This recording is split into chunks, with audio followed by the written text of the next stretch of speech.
mid-century jobs. So this is all, well, not all, but I have a little list of what were popular jobs during the mid-century. And I want you, at the end of this video, to tell me what your first job was and if any of these ring a bell. So let's get to it and let's blow up this spot. So the first job that I have on my list is a pin setter. A pin setter. So what comes to your mind when I say that? If you're thinking bowling ball pins, you got it. So this job was popular during the 1930s to the 1950s. And what this job was, it was a young man who would help set up the pins at a bowling alley, because back then they didn't have the automatic machines. So think about the job that those automatic pin setters, resetters do at the bowling alley. They go on for all day and all night. So instead, before those, there would be a nice gentleman that would be down at the end, and he would constantly be resetting the pins. Seems like kind of a hard-working job, because he is on his feet all day and constantly bending over. And think about the hours a bowling alley's open till, like noon to midnight. It's a 12-hour shift, so kudos to those pin setters. Now I'm going to be always thinking about it next time I go bowling. I know that. Next on my list are professional gardeners. And hold up, don't get offended, because I know we're all professional gardeners. I've seen a lot of beautiful gardens, and there's a beautiful garden right at our center, which our garden club keeps up with greatly. So thank you for that. But professional gardeners came before landscapers in the 20s and the 30s. And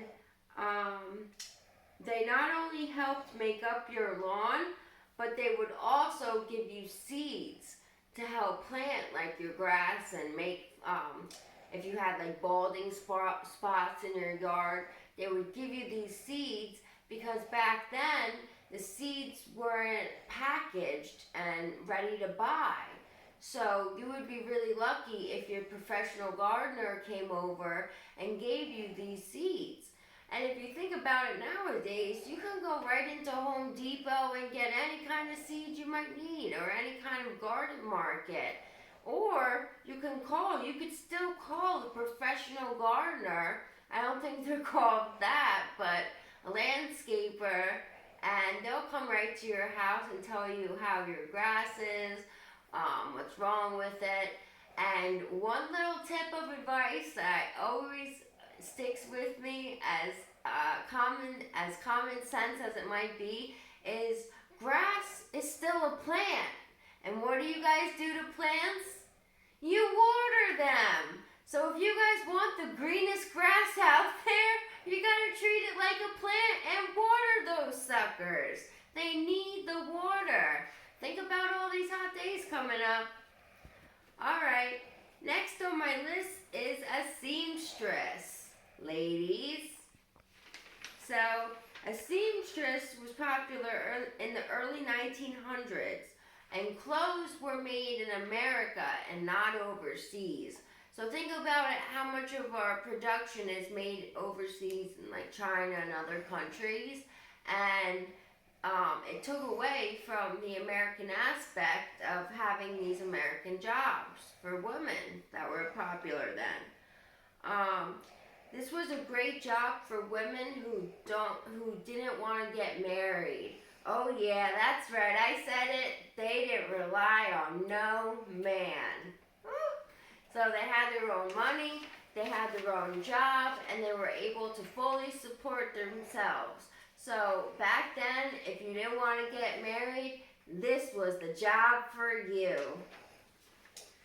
Moving on, for our men out there, since I just talked about a woman's job, this job was dedicated to men.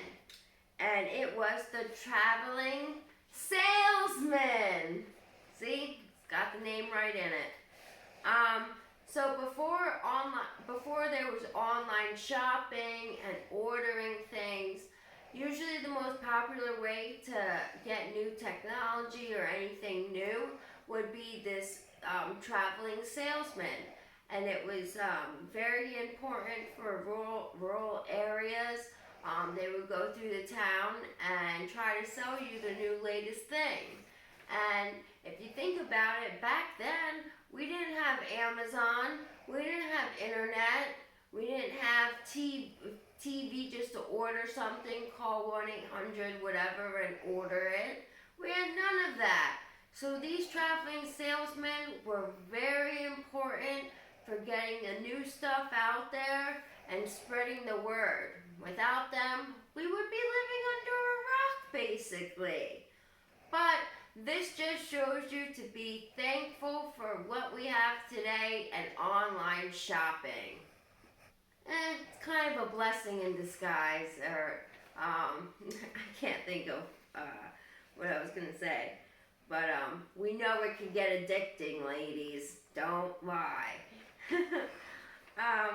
Next are telephone operators. Very, very important job.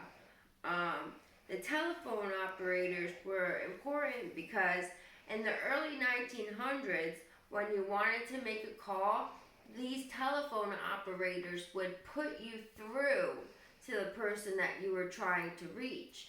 So when you made a call back then, it wasn't like now when you would just call somebody and they would pick up right away.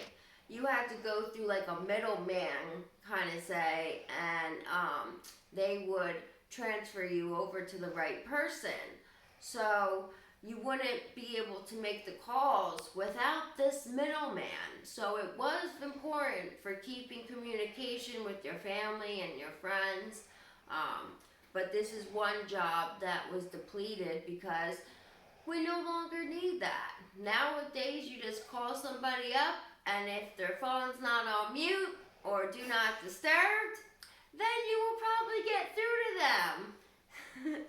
So, thank you for the upgrade in technology, but sorry for all the jobs that were just lost. And last but not least on my list, we have milkmen. I know you guys all heard of them.